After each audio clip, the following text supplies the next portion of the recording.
Are you ready to learn more science facts about technology? Today we're going to talk not only about today's innovative technologies, but also about the inventions that started them. By the way, write in the comments how many of these facts you knew before. The internet. For some people it is a place to find information or a chance to relax. For some it is part of their job. Do you know about the first website that the world saw? The first website ever created actually went live in December 1990. The website was created by Tim Berners-Lee, a British scientist at CERN, the European Organization for Nuclear Research. He developed it as a way to share information about the World Wide Web project, which he had also invented. The site served as a platform to explain the basic concepts of the web, including hypertext, web browsers, and web servers. The website is incredibly simple by today's standards.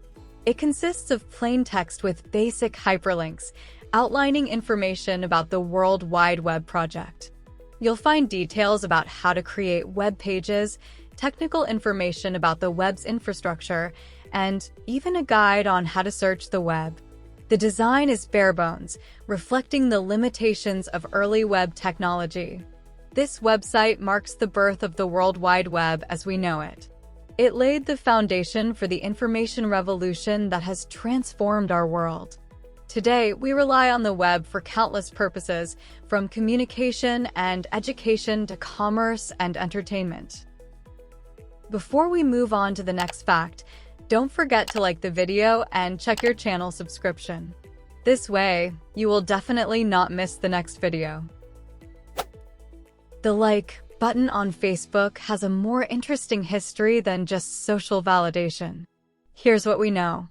Firstly, multi-purpose intentions. The original idea behind the button wasn't just about liking something. It was meant to be a more versatile tool for users to express various reactions to content. This could have included indicating they found something interesting, informative, or even sad depending on the context. Secondly, early iterations. There were actually many different versions of the button explored before landing on like. Some ideas included awesome, relevant, and even a simple A. Thirdly, shift towards social approval. Over time, user behavior and the platform's design choices led the like button to primarily represent social approval. Seeing a high number of likes became a way to gauge popularity and validation. Despite its evolution, the like button remains a powerful symbol of online interaction. It's a simple tool with complex implications, influencing how we communicate, share information, and perceive ourselves and others in the digital world. Fun fact: the domain name invalid URL removed was misspelled. The founders originally intended to call it backrub. So what happened? Larry Page and Sergey Brin, the founders of Google, originally called their search engine project Backrub. This name referred to the system's two-way link analysis, where backlinks were seen as a way to gauge a web page's importance. They wanted a new name that reflected the vast amount of information their search engine could access. Google, a mathematical term for the number 1 followed by 100 zeros, came up during brainstorming. While searching for available domain names, they mistakenly typed Google instead of Google. Luckily, Google.com was available, and the name stuck. It became catchy, memorable, and even reflected the vast amount of data the search engine aimed to organize. Many of you have had Twitter, now better known as X, for quite some time. But did you know that the first ever tweet simply said, "Just setting up my TWDR"? The first ever tweet is a short and simple message sent by Jack Dorsey, co-founder of Twitter, on March 21, 2006. Here's some additional info that might be interesting. The tweet itself, "Just setting up my TWDR," reflects the early stages of Twitter's development. TWDR was actually a temporary name for the platform before it became Twitter. Despite its simplicity, This tweet holds historical significance as the very first message on a platform that has now become a global phenomenon used for communication, news, and social interaction. The original tweet is considered a valuable piece of internet history. In fact, the NFT non-fungible token representing this tweet was once sold for nearly $3 million, although its resale value later dropped significantly. Interesting fact: there are over 6 billion active mobile phone users worldwide. Truth be told, it is not possible to find and know the exact number. This figure is most likely related to subscriptions to different applications on smartphones. As of 2022, estimates suggest there are closer to 6.4 billion smartphone mobile network subscriptions worldwide. This number is constantly growing and is projected to reach over 7.7 billion by 2028. It's a bit trickier to pinpoint the exact number of active users because some people might have multiple subscriptions or inactive ones. However, estimates suggest the total number of mobile phone users, including both smartphones and basic phones, is likely higher than 6 billion and could be closer to 7 to 8 billion. Write in the comments how many emoji do you use in your posts per day? I get up to 20 per day. By the way, the first emoji was created in 1999 in Japan to convey emotions in text messages. The credit for the first emoji set goes to Shigetaka Kurita, a Japanese engineer working for NTT Docomo in 1999. Kurita designed this emoji to address the limitations of early mobile phone communication, which lacked the ability to convey emotions and nuances through text alone. This initial set consisted of 176 emoji, featuring simple and expressive designs that captured emotions and common actions. Kurita drew inspiration from Japanese manga comics and pictograms to create this early emoji. While innovative, the first emoji set was restricted to NTT Docomo's iMode platform and didn't gain widespread adoption immediately. The story doesn't end there. Emoji later gained popularity with other mobile carriers and eventually spread globally with the rise of smartphones and messaging apps. Today, emoji are an essential part of digital communication. Over 3 billion people using social media translates to roughly 37% of the entire world's population being active on platforms like Facebook, Instagram, and Twitter, according to Statista. That's a significant chunk of the world connected through social media. Facebook is still the king of social media, boasting over 3 billion monthly active users, followed by YouTube and WhatsApp, both at around 2 billion. According to Data Portal. Social media use keeps growing, especially with increasing mobile phone use in developing countries. Experts predict this growth to continue as more people come online.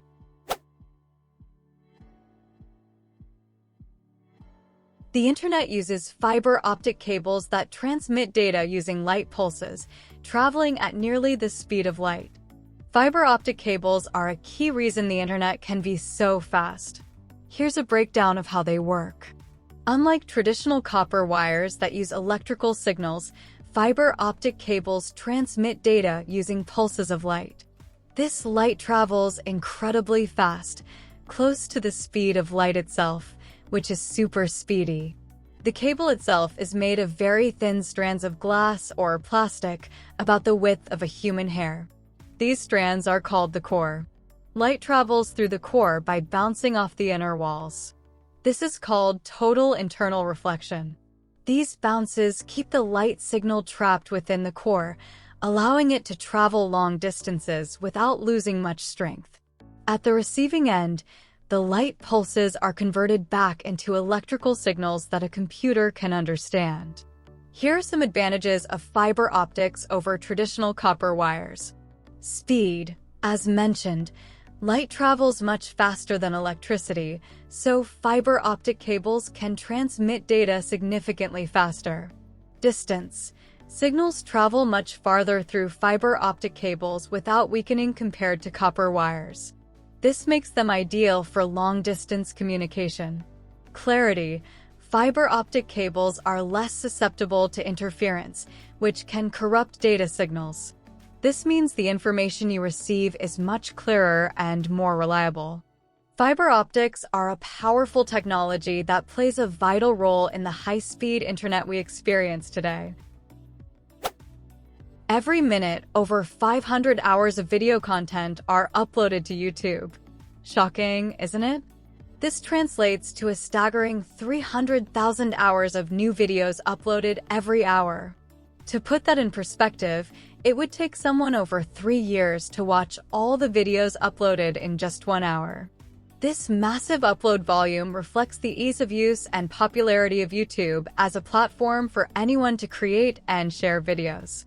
People from all over the world contribute to this ever-growing library. With so much content, it can be challenging to find what you're looking for. YouTube's search algorithms and recommendation systems become crucial tools to navigate this vast amount of information. The quality and popularity of videos uploaded to YouTube vary greatly. There are professionally produced videos alongside vlogs, gaming streams, and even cat videos, because, of course, there are. The first webcam was created at Cambridge University to monitor a coffee pot. The first webcam, also known as the Trojan Room coffee pot, has a rather unique origin story.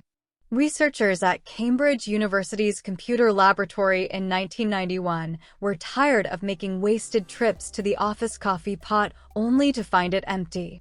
Quinton Stafford Fraser and Paul Jardetsky, two computer scientists, decided to use their expertise to create a solution. They rigged up a camera to point at the coffee pot and wrote software to capture images and display them on their computers. This system allowed them to see if a fresh pot was brewed from their desks, saving them unnecessary trips. This ingenious use of a camera and computer network is considered the first webcam. While the initial purpose was to monitor the coffee pot, the webcam became accessible to others on the local network. In 1993, with the invention of the Mosaic web browser that could display images, the coffee pot webcam was accidentally made accessible to the world via the internet.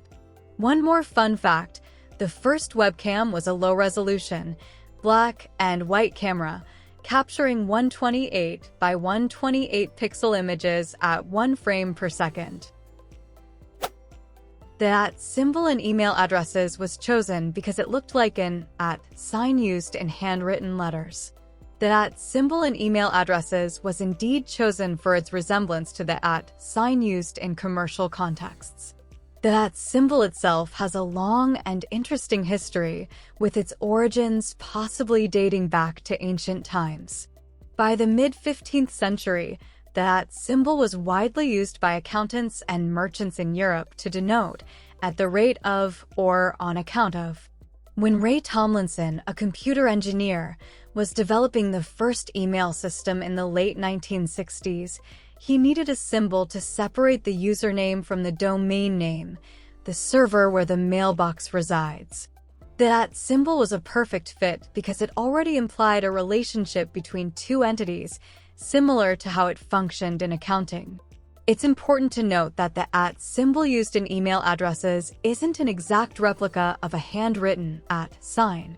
The email @ symbol is more stylized and less loopy than the way we write @ by hand.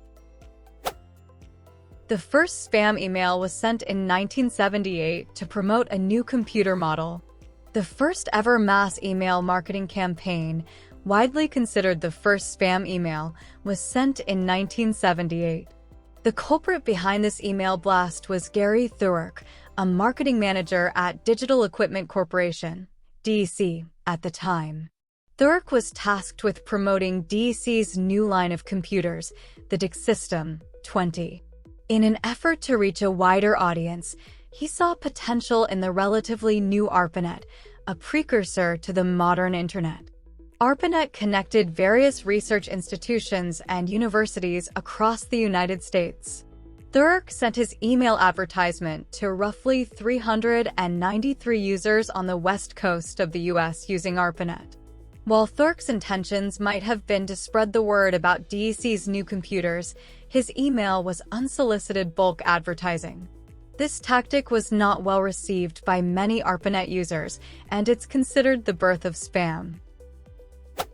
Search engines use complex algorithms to crawl and index the internet, helping us find information. Search engines rely on complex algorithms to sift through the vast amount of information on the internet and deliver relevant results to your searches. Here's a breakdown of this fascinating process. Imagine a spider spinning a web. Search engines use similar programs called crawlers or spiders to explore the internet. These crawlers constantly follow links between websites, discovering new content and adding it to a giant list of URLs. Once a crawler discovers a web page, it doesn't just add the URL to a list. The search engine analyzes the content of the page, including the text, code, and images. This information is then stored in a massive database called an index. This is where the complex algorithms come into play. When you enter a search query, the search engine considers hundreds, even thousands, of factors to determine which web pages are most relevant to your search. These factors include keywords, how well the content on the web page matches the keywords in your search query. Links, the quality and number of links pointing to a web page. Websites with more high-quality backlinks are generally considered more authoritative. User experience. Search engines strive to deliver results that provide a good user experience. This might include factors like how fast the web page loads or how mobile-friendly it is. The cloud refers to a network of servers that store data remotely, accessible from anywhere with an internet connection.